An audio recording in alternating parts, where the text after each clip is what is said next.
Hola chicos y bienvenidos. Vamos a hacer el vocabulario de este capítulo. Unidad 1, Lección 2 del libro Avancemos. Our goals for this chapter. So we want to make sure that we learn the vocab to describe vacation activities and lodging. And once we know this vocab, we're going to use it to talk about what we like to do and what we don't like to do also on vacation. Acampar. Acampar significa to camp. Dar una caminata. Dar una caminata significa to go hiking. Estar de vacaciones. Estar de vacaciones significa to be on vacation. Hacer una excursión. Hacer una excursión significa to go on a day trip.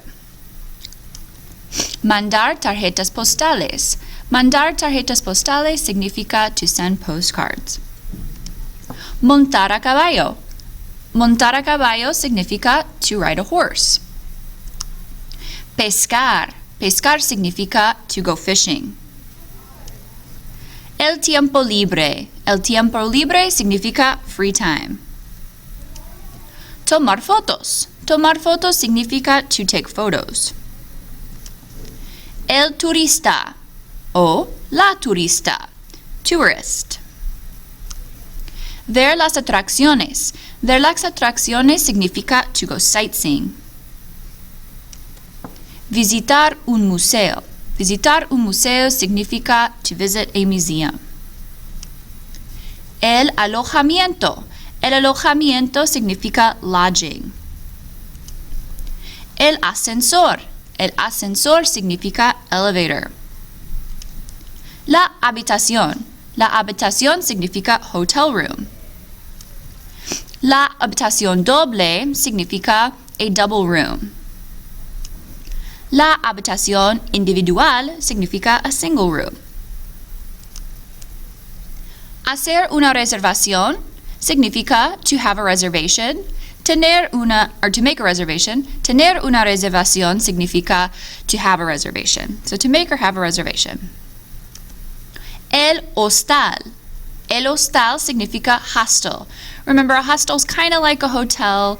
It's kind of like a cross between a hotel and a dorm room. There's a very, very popular if you're traveling in Europe as a more affordable way to stay. El hotel. El hotel es un cognado for hotel. La llave. La llave significa key.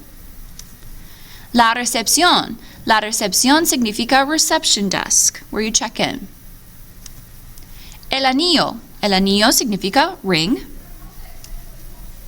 El arete, or more commonly, los aretes, significa earring or earrings. Las artesanías. Las artesanías significa handicrafts, but I would say more things that are made by artisans, things that are pottery, things that you can buy as souvenirs. So handmade items. El collar. El collar significa necklace. Remember, this is a false cognate. It looks like collar, but my dog wears a collar. I wear a necklace. Las joyas. Las joyas significa jewelry. El recuerdo. The word recuerdo comes from recordar. Recordar means to remember, so el recuerdo is a souvenir, something to remember your trip. La tarjeta postal. We know this one from mandar tarjetas postales. La tarjeta postal significa postcard. All right, we have some adjectives to describe things that we're buying on our trips or things we might see on our trips. First one is bello o bella. Bello o bella significa beautiful or nice. Caro o cara significa expensive. Like an iPhone can be pretty expensive. Demasiado o demasiada. Some things might be totally out of our budget, or we might have just too much going on. So demasiado, demasiada significa too or too much. El dinero en efectivo. El dinero en efectivo significa cash. El mercado al aire libre. El mercado al aire libre significa open air market. Regatear. In an open-air market, you might have to regatear or bargain or barter for a fair price. La tarjeta de crédito, credit card.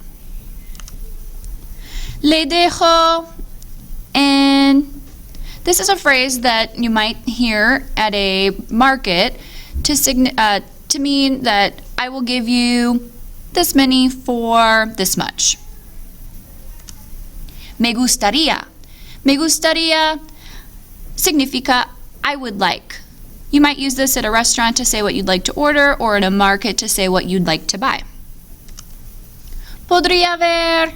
Podría ver significa can I please see? So if I'm looking at a jewelry case and something's locked up, I might need to ask, am I able to see that? Podría ver. ¿Qué? ¿Qué, when used as an exclamatory statement, means how. We can use this with several phrases like qué lástima, qué divertido. Qué bello. So we learned that bello means beautiful or nice. I can describe something as qué bello, how beautiful. Qué caro, how expensive. All right, this chapter we're going to be learning el pretérito. El pretérito is a way to communicate things that happened in the past, like what we did on our last vacation or what we did last week. This phrase, anteayer, if we remember from last year, ayer means yesterday. So ante or antes is before. So I'm saying before yesterday or the day before yesterday. Anteayer. El año pasado. So not the current year, but last year. El año pasado. El mes pasado. Last month.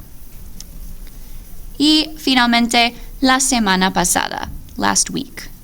Buena suerte. Por favor, revisa el vocabulario y nos vemos pronto.